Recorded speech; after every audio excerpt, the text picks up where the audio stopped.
Welcome to my YouTube channel MBS Web Tech। आज हम सीखेंगे text alignment, text transform and font size. अगर हमने किसी भी टेक्स्ट को अलाइन करना हो तो उसके लिए हम यूज़ करते हैं टेक्स्ट अलाइनमेंट की कुछ क्लासेस। अगर हमने किसी भी टेक्स्ट को स्टार्ट में करना हो तो उसके लिए हम बूटस्ट्रैप की क्लास यूज़ करते हैं टेक्स्ट हाइफन स्टार्ट। अगर हमने किसी भी टेक्स्ट को सेंटर में करना हो तो उसके लिए हम यूज़ करते हैं टेक्स्ट हाइफन सेंटर। इस तरह अगर एंड में करना हो तो उसके लिए हम यूज़ करते हैं टेक्स्ट हाइफन एंड। हमारा जो सेकंड टॉपिक है वो है फॉन्ट साइज। अगर हमने किसी टेक्स्ट का फॉन्ट साइज को बढ़ाना हो या घटाना हो उसके लिए हम फॉन्ट साइज की कुछ क्लासेस को यूज़ करते हैं। तो फॉन्ट साइज की जो है वो 6 तरह की क्लासेस होती है। पहली है fs-1। fs मतलब फॉन्ट साइज 1, इस तरह 2, 3, 4, 5 और 6। हमारा जो थर्ड टॉपिक है वो है टेक्स्ट ट्रांसफॉर्म। अगर हमने किसी भी टेक्स्ट को लोअर केस में करना हो तो उसके लिए हम राइट करते हैं टेक्स्ट हाइफन लोअर केस। अगर हमने किसी भी टेक्स्ट को अपर केस में करना हो, मतलब कि हमारे जितने भी लेटर है वो तमाम के तमाम अपर केस में हो, तो उसके लिए हम यूज़ करते हैं टेक्स्ट हाइफन अपर केस। इस तरह अगर हम चाहते हैं कि हमारा जो वर्ड का पहला कैरेक्टर है वो अपर केस में हो तो उसके लिए हम राइट करते हैं टेक्स्ट हाइफन कैपिटलाइज। तो चलिए हम इनका प्रैक्टिकल देखते हैं। मैंने यहाँ अपने टेक्स्ट एडिटर में HTML की फाइल को ओपन कर लिया और यहाँ मैंने bootstrap.css की फाइल भी लिंक कर ली है। तो यहाँ पे हम लेते हैं एक पी का टैग, इसमें हम कुछ ले लेते हैं डमी टेक्स्ट। अब मैं चाहता हूँ कि ये जो टेक्स्ट है ये स्टार्ट में ही रहे, तो उसके लिए हम क्लास यूज करते हैं टेक्स्ट हाइफन स्टार्ट।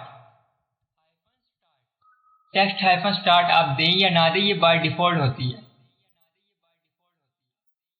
तो हमने इसको किया रिफ्रेश, तो यहाँ पे देख सकते हैं कोई भी फर्क नहीं पड़ा। तो मैंने किया इसको कॉपी,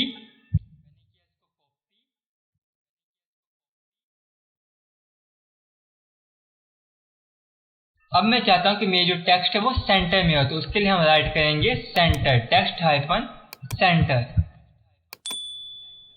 यहाँ किया मैंने इसको रिफ्रेश, तो देख सकते हैं हमारा जो टेक्स्ट है वो सेंटर में आ चुका है।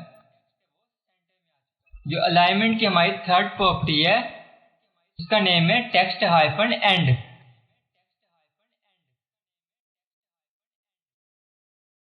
हमने किया इसको रिफ्रेश, तो देख सकते हैं हमारा जो टेक्स्ट है वो एंड में आ चुका है। अब हम बढ़ते हैं अपने नेक्स्ट टॉपिक की तरफ जो कि है फॉन्ट साइज। तो यहाँ पे हम लेते हैं एक पी का टैग और इसमें राइट कर देते हैं हेलो। मैंने किया इसको सेव, यहाँ पे हम करते हैं इसको रिफ्रेश, तो देख सकते हैं हमारे पास एक पैराग्राफ का टैग आ चुका है। अब मैं इसका फॉन्ट साइज को बढ़ाना चाहता हूँ, तो उसके लिए हम क्लास यूज करेंगे fs1। यहाँ पे हमने किया इसको रिफ्रेश, तो देख सकते हैं हमारे पास जो पैराग्राफ का टेक्स्ट था उसका जो फॉन्ट साइज है वो बढ़ चुका है। इस तरह से मैं अपने बाकी टैग्स भी राइट कर लेता हूँ। तो देख सकते हैं यहाँ मैंने बाकी अपने टैग्स भी ऐड कर लिए और इनको क्लासेस भी असाइन कर दी है fs-2, fs-3, fs-4, 5 और 6। यहाँ मैंने किया इसको सेव और इसको करते हैं हम रिफ्रेश। तो आप देख सकते हैं हमारे पास जो सबसे बड़ी है fs1, फिर इसके बाद 2, 3, 4, 5 और सबसे छोटी है fs-6। तो इस तरह से आप किसी भी टेक्स्ट का फॉन्ट साइज बढ़ा या घटा सकते हैं। इसके बाद हम चलते हैं अपने नेक्स्ट टॉपिक की तरफ। तो मैंने किया इसको रिमूव, यहाँ पे हम लेते हैं एक पी का टैग और इसमें एक डमी टेक्स्ट डाल देते हैं। हमने किया इसको रिफ्रेश, मैं इसको जूम कर लेता हूँ, तो देख सकते हैं यहाँ पे हमारे पास एक टेक्स्ट आ चुका है। अब मैं चाहता हूँ कि हमारा जो भी टेक्स्ट है वो सारा का सारा लोअर केस में आ जाए, तो उसके लिए हम यूज करेंगे bootstrap class text hyphen lower case. तो मैं इसको किया रिफ्रेश, तो देख सकते हैं हमारे जितने भी टेक्स्ट है वो लोअर केस में आ चुका है। अगर मैं यहाँ पे इप्सम का आई बड़ा कर दूं और डॉलर का डी,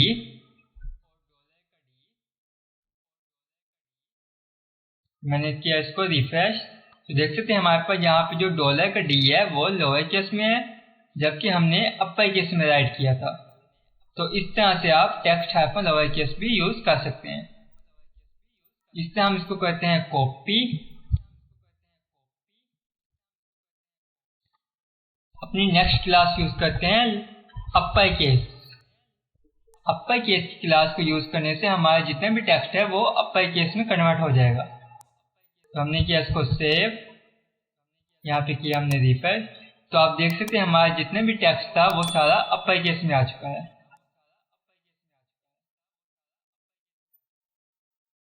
इसी से हम करते हैं इस पैराग्राफ को कॉपी,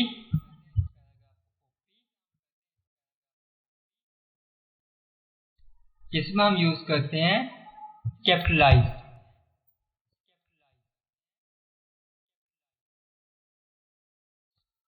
तो देख सकते हैं यहाँ पे कैपिटलाइज आ चुका है। कैपिटलाइज मतलब जो हमारा वर्ड का पहला लेटर है वो अपर केस में आ चुका है। डॉलर का डी, सिट का एस, एमिट का ए, इससे हम देख सकते हैं हमारे पास पहला लेटर जो है वो अपर केस में आ चुका है। होप सो आज का लेक्चर आपको अच्छा लगा होगा। अगर अच्छा लगा तो चैनल को सब्सक्राइब कर दीजिए और बेल आइकन को दबाना मत भूलिए ताकि हमारी लेटेस्ट आने वाली वीडियो आपको मिलती रहे।